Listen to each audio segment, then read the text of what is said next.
Bonjour à tous et bienvenue dans votre journal de l'Afrique. À la une de l'actualité du continent, l'Organisation mondiale de la santé décrète l'urgence internationale face au coronavirus. L'Afrique, elle, est toujours épargnée par l'épidémie. Des Camerounais, vous le verrez, placés en quarantaine en Chine, demandent à leur président Paul Biya de les rapatrier. Nous irons également en Guinée dans ce journal. La contestation contre un nouveau mandat du président Alpha Condé dure depuis maintenant 3 mois. Le FNDC annonce ce soir une trêve d'une semaine pour permettre des négociations avec le pouvoir. Et puis il n'y aura bientôt plus de soldats de l'Union africaine en Somalie. Le pays est pourtant régulièrement attaqué par des groupes terroristes. Il y a encore un mois, un attentat faisait plus de 80 morts. C'était à Mogadiscio. Le doute est donc levé en Côte d'Ivoire. L'étudiante ivoirienne en provenance de Pékin n'est pas porteuse du coronavirus. Les symptômes de la jeune femme avaient pourtant semé l'inquiétude. Aucune infection n'est donc confirmée, aucune infection a été signalée à ce jour en Afrique, mais à des milliers de kilomètres de là, en Chine, des ressortissants africains demandent à leurs autorités de les rapatrier vers leur pays d'origine. C'est le cas de 300 Camerounais. Ils sont en quarantaine à Wuhan. C'est l'épicentre de l'épidémie. Ils ont écrit au président Paul Biya. Les précisions depuis Yaoundé de Marcel Amoko.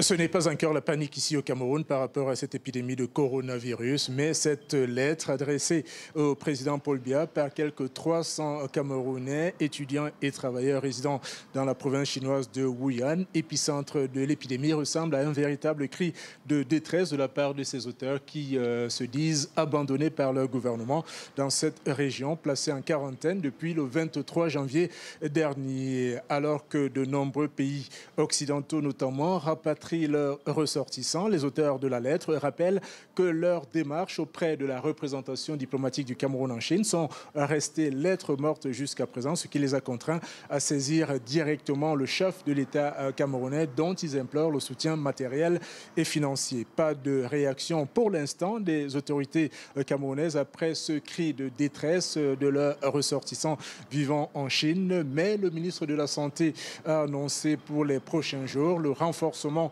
des contrôles sanitaires avec l'installation de caméras thermiques et de thermoflash et autres outils de contrôle dans les principaux aéroports du pays pour parer à toute éventualité.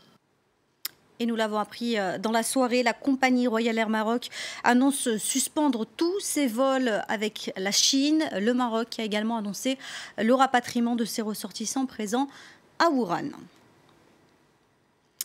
On va prendre maintenant la direction de la Guinée, où la contestation dure depuis 3 mois contre un éventuel mandat du président Alpha Condé. Le FNDC, le Front national pour la défense de la Constitution, annonce suspendre la mobilisation pour une semaine, le temps de permettre aux autorités religieuses de rencontrer le pouvoir pour des négociations. Les précisions de Malik Diakité. D'après Abdraman Sano que nous avons joint, le FNDC est ouvert à tout dialogue et accepte de suspendre ces manifestations de la semaine prochaine. Sano précise aussi que le FNDC demande au président Alpha Condé de renoncer à son projet de 3e mandat car c'est un projet dangereux. Ces leaders religieux comptent à présent rencontrer le président de la République d'abord pour discuter du report des élections législatives prévues pour le 16 février.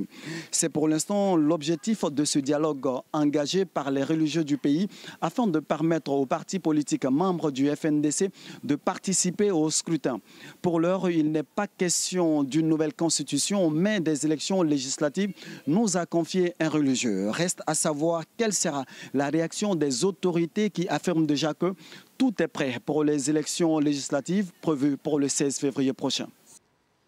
Voilà pour la situation donc en Guinée qui a fait en l'espace de 3 mois au moins 28 morts. Des violences, il y en a aussi en Libye. Le Haut Commissariat de l'ONU pour les réfugiés, le HCR, annonce suspendre ses opérations à Tripoli ce jeudi.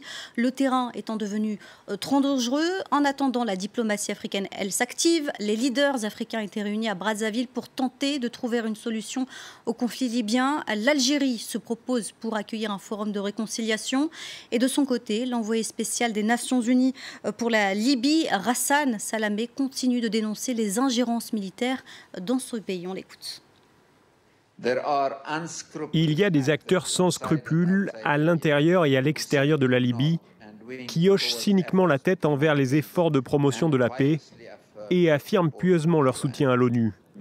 Pendant ce temps, ils continuent de se rallier à une solution militaire, faisant ainsi planer le spectre effrayant d'un conflit à grande échelle et d'une misère plus grande pour le peuple libyen. Et l'Union africaine qui devrait retirer d'ici 2021 ses troupes de Somalie. Pour beaucoup, ce départ intervient trop tôt. La Somalie est régulièrement frappée par des attaques djihadistes. Le mois dernier, encore un attentat tuait au moins 80 personnes. Nicolas Germain. Ces hommes en survêtement bleu font partie de l'armée somalienne. Ils sont entraînés par des soldats ougandais de l'AMISOM, la mission de l'Union africaine en Somalie. L'AMISOM est arrivée ici en 2007 pour aider le pays à lutter contre les Chebab, un groupe djihadiste. Aujourd'hui, l'AMISOM compte 20 000 troupes en Somalie.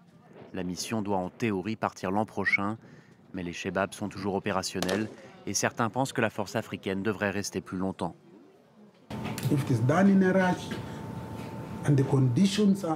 Si le départ est précipité, s'il se fait dans de mauvaises conditions, alors notre inquiétude, c'est que tous nos progrès depuis quelques années n'auront servi à rien, que tous nos sacrifices auront été réalisés en vain. Beaucoup de Somaliens sont d'accord avec ce responsable de l'AMISOM. Si l'AMISOM part, je pense qu'il y aura des combats. Je pense qu'il y aura beaucoup de morts. L'AMISOM est composée de policiers et de soldats. Les militaires viennent de 5 pays, le Burundi, Djibouti, l'Éthiopie, le Kenya et l'Ouganda. L'ambassadeur ougandais en Somalie pense que les Chebab attendent avec impatience le départ de la force africaine. Dès qu'on dira l'AMISOM est en partance, ils reviendront ici.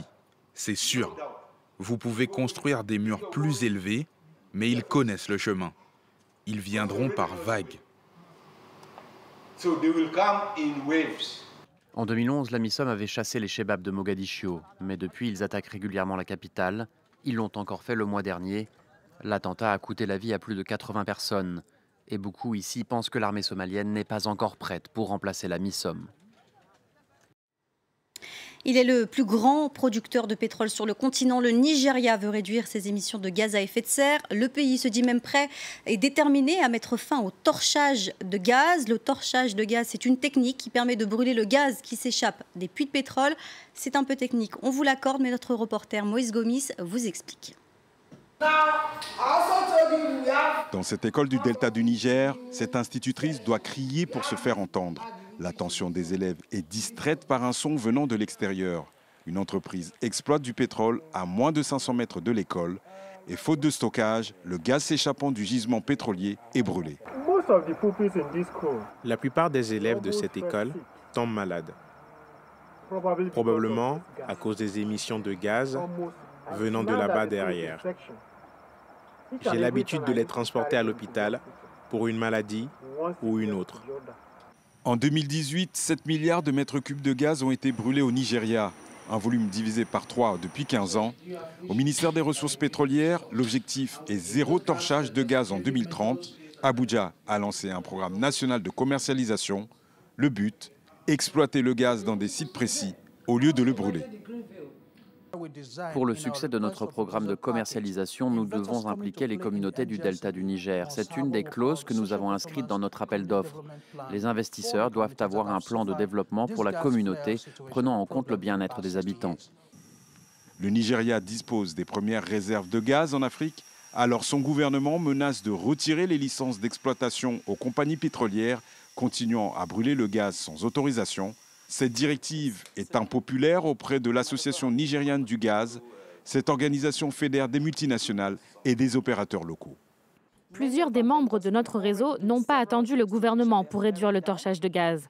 Certains développent de leur propre initiative des projets d'expansion de gaz en dehors de tout contrat avec l'État. C'est une prise de risque, mais les investisseurs veulent aller de l'avant. Mais les habitants du delta du Niger espèrent que ces projets énergétiques se feront sans pollution et sans rejet de gaz. On vous en parlait en début de semaine. Angélique Kidjo a remporté un Grammy pour son album Célia, un prix qu'elle dédie à la jeunesse africaine. Notre correspondant à Los Angeles, Loïc Piala, a eu le privilège de la rencontrer. Écoutez. J'ai gagné le dernier Grammy. J'avais dit dans mon discours que ce prix que je reçois, je ne le reçois pas pour moi, je le reçois pour la jeunesse africaine. Et que cette jeunesse africaine, elle écrit une musique nouvelle. Elle est dynamique. elle n'est pas représentative de l'image qu'on veut nous donner de l'Afrique tout le temps, qui ne crée rien, et de s'attendre à une vague quand ils vont arriver, les jeunes Africains. Cette musique qui va arriver, il faut que le monde entier soit prêt. Pas seulement les États-Unis, le monde entier soit prêt à ce que cette musique-là fasse partie de leur quotidien. Et le temps est venu. Les jeunes d'aujourd'hui ne veulent plus être les parents pauvres de rien du tout. Alors qu'ils sont talentueux, ils créent, ils ont des gens qui les suivent, ils font de l'argent chez eux. Pourquoi on devrait les mépriser parce qu'ils sont africains? Bienvenue dans le monde de ma réalité que j'ai vécue, que je continue de vivre depuis que j'ai commencé ma carrière. Et donc, la catégorie World Music, il y a une question par rapport à ça. Comment on appelle ces musiques qui viennent de l'Afrique? Le mot World Music doit disparaître parce que c'est une insulte. Parce que si nous, nous sommes des artistes du monde, les autres sont d'où? Ils sont de la planète Mars. D'où viennent le R&B, le hip-hop, le rock, le jazz, la valse, toutes les musiques viennent d'Afrique. Et on est têtu, on ne veut absolument pas reconnaître l'origine de toutes les musiques. On ne veut même pas reconnaître sa propre origine qui est africaine. Donc je veux que le monde se rende compte que l'Afrique n'est pas de l'attentisme. On n'a pas besoin d'aide, on a besoin de partenaires. Voilà, c'est la fin de ce journal de l'Afrique. Restez avec nous, l'info continue sur France 24.